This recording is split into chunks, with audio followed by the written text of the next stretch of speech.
All right, so we're going to finish this off with a second video. A couple more realistic paintings. This one is The Gleaners by Millet. It's realism. These are women who are gleaning the fields after they've been harvested. Gleaning is when you picked up every grain or every scrap that was still valuable in the field after the initial harvesters had gone through. Um, so in a sense, it's realistic in that it's depicting the poverty of the time and the jobs that needed to be done. Visually, I really like this one personally for the colors and the way the sun is, and the bonnets and all that kind of stuff. In any event, it fits the bill, and I wanted to give you a depiction that's different than Goya. Um, the next thing I wanted to show you is this painting isn't in here for the purpose of critiquing it or judging it or whatever. All I wanted to show you with this painting is how many candidates there were every year to the Paris Salon. So the Paris Salon was deemed to be the greatest art show on earth at the time. So every year, thousands of paintings would get submitted to the Paris Salon to be judged by art critics, and the idea was that the art critics were judging valid art, what was best at that time. Um, and so the whole point of this presentation was prior to Manet, who I'm going to show you in a second. The only valid types of art to be submitted to the salon were classical, romantic, and realism. Okay, so if you were painting anything different than those genres of art, you were kind of considered to be outside the norms, certainly, but also outside the realm of what would be deemed to be real great art at the time. Um, and every year, the salon would hang hundreds of paintings, from their grand prize winners in the best galleries to their seconds and thirds and whatever. So there was a series of galleries that thousands of people would walk through every year to look at the newest, greatest art that was submitted.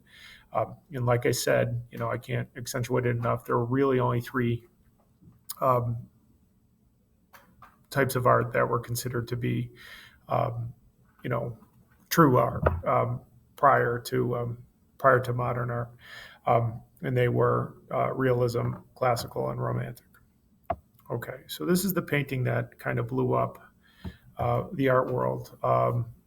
I don't know how to pronounce it, but this is the submission that Manet had to the Salon one year, and obviously, it's not classical. They're not teaching any stories from ancient Greece, Rome, or the Bible. It's not romantic in the sense that there's no significant emotion, or there is nature, but the emotion and what's going on there is pretty unclear. And realism, I suppose, except things aren't drawn to scale. The woman in the background is much larger than she should be. Um, it is a bit of an odd kind of picnic where you got two guys clothed and the woman who's naked or whatever.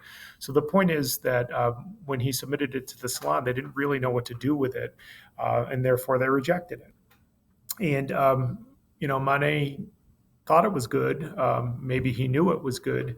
And he and his buddies, these other guys who were impressionists, is what we call them now, decided that they were going to open their own show, the Salon des Refuses, a show that was of paintings that were rejected from the salon. Um, and so, obviously, well, not obviously, but Monet and many of these other Impressionist painters had paintings that were accepted to the salon at times, but they also thought that the work that didn't fit, the three traditional categories was also pretty valid and useful. And there's a couple of reasons why, it seems that the world was ready for this type of art when it hit around the late 1860s, early 1870s. And number one, photography had been invented and it was getting better and better, and so maybe there was less need to get realistic depictions of things down through painting.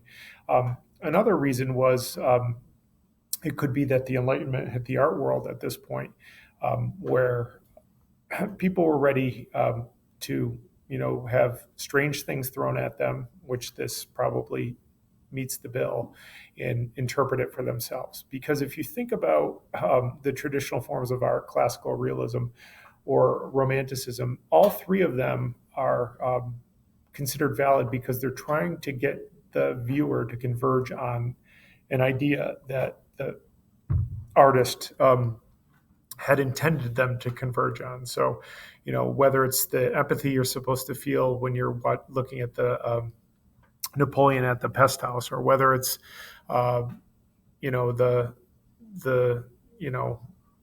uh, honor you're supposed to feel when you're looking at the Oath of the Rata, or whether it's the disgust you're supposed to feel when you see that those soldiers are being killed on the battlefield in the Goya painting, and nothing can be done about it. It doesn't matter. The three traditional types of art, classical, romantic, and realism, are supposed to make it so that the viewer converges on an idea. What Manet kind of came up with was this impressionist idea where people were supposed to, think whatever they wanted about any piece of art that was thrown in front of them. And so that's really, the revolution in the art world around the 1870s. Here's another famous Manet, since he's the one who kind of changed the world.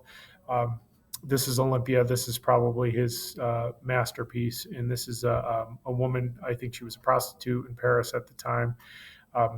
And, supposedly, and I don't claim to be a great judge of art, the look on her face, is one of kind of pride and dignity. And that's not supposed to be what you feel as a prostitute in Paris at the time. And I think that's why this painting, is probably worth tens of millions of dollars today.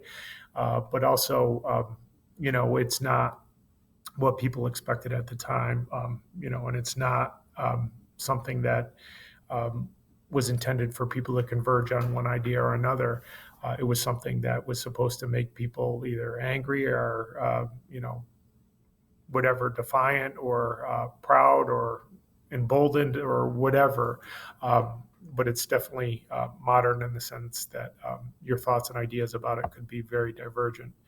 And then finally, I'll throw one more Manet in here just for kicks. We have the bar at the Folies Bergers, I guess. And this is my favorite Manet, when I was looking at them for the presentation. And probably a lot of it has to do with the oranges in the crystal bowl and, the foil wrapped champagne or whatever, and, the chandelier in the background. This is a bartender at, some kind of event in Paris, probably this bar that looks like it was hopping that night. In any event, visually, I think it's, great. And it makes me think of, foil wrapped crystal tables when I was a little kid. Once in a while, when I would get a chance to go to, an event with my grandparents or, whatever. In any event, the point is that it gets my imagination going in, different directions and different memories and things like that. And I think that was sort of the point of Manet. I don't know for sure, but it's certainly, not to get me to converge on one idea or another, I don't think. And so I guess that's the beauty of modern art, is after Manet, we were taken in all kinds of directions. And, we'll do a presentation on it later this year. But that's where we are for now. So I'll stop now.